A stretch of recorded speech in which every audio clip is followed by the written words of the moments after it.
Kehamilan memasuki 5-6 minggu. Jadi kebetulan ini memang usia kehamilannya tidak bisa kita prediksi dari haid, karena tidak semua ibu kan ingat haidnya. Jadi kita melakukan pengukuran usia kehamilan berdasarkan dari ukuran embrio. Nah, dari tampilan bagaimana bentuk kantung hamil, sudah terlihat apa lah, kita bisa tahu ancer-ancer kepastian minggunya yang sudah kita jalani sudah sampai berapa minggu. Perhatikan, ini kita seperti melihat ring cincin dan mata cincinnya ya. Jadi ringnya itu yang bulat lebih besar, kalau yang putih di jam 5 itu yang kita tunjuk, nah ini tuh adalah embrionya.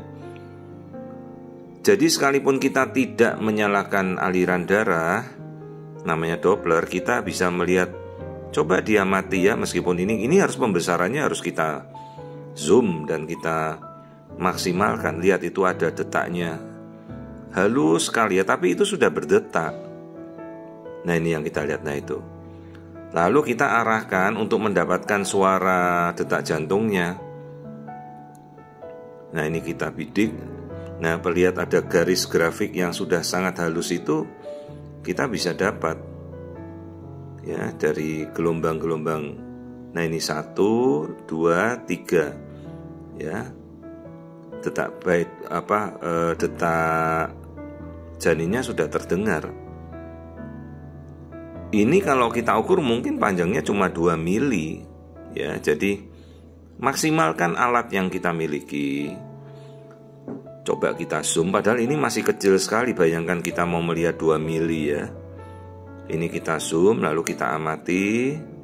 Nah lihat itu ya. Jadi detak jantungnya itu sudah terlihat. Nah itu ya, ceklik, ceklik, ceklik. Nah ini kita bisa nyalakan dengan Doppler untuk melihat aliran darah jantung. Nah itu lihat, terlihat sekali jelas ya, warna biru merah di tepat di mata cincin itu ya. Itulah embrio awal kita. Jadi setelah ibunya kan tidak tahu usia haidnya berapa minggu. Kemudian setelah kita tahu ya kita ukur lah. Jadi kita sudah tahu ini minggunya berkisar antara 5-6 minggu. Panjangnya baru 2 mili, itu 0,28 cm. Terus kita mulai anjurkan, yuk kita mulai pemeriksaan laborat ibu. Kita cek darah, cek gula, cek pipis ya. Dan sekarang kita anjurkan juga cek toxorubella lah.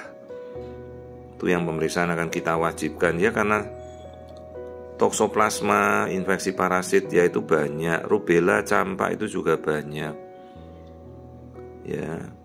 Nah ini kita lihat seperti di dalam itu seperti itu ya. Di dalam kantung kehamilan ya, namanya gestational sac.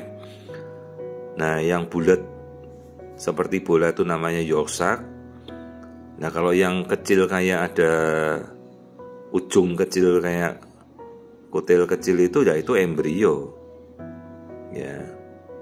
Nah ini fasenya masih sangat transparan, embrio itu masih sangat halus ya, tapi kita sudah bisa melihat detaknya. Nah ini yang yolk sac. Yolk sac itu cadangan makanan bayi sampai 12 minggu ya. Jadi setelah kita bisa memastikan perkembangan detak jantung sudah kita lihat, anjurkanlah kontrol mungkin sekitar 3 minggu atau 2 minggu ya, sampai kita bisa melihat pertumbuhan embrio yang jelas. Jadi ini sekarang kita sudah melihat lokasinya di dalam rahim, bentuk kantungnya juga bulat, tidak ada tanda-tanda perdarahan.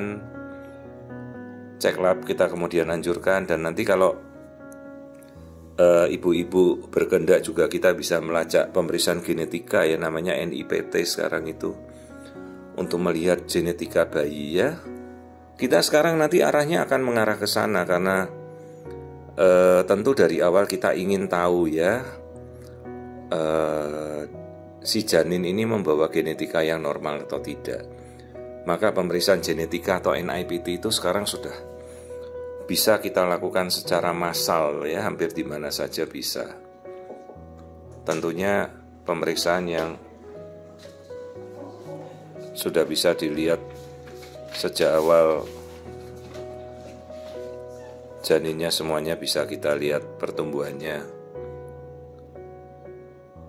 seperti ini ya, seperti mata cincin persis. Nah itu, jadi ya bulatan yang besar itu adalah yolk sac, lah yang di atasnya itu adalah embrio. Nah ini embrionya.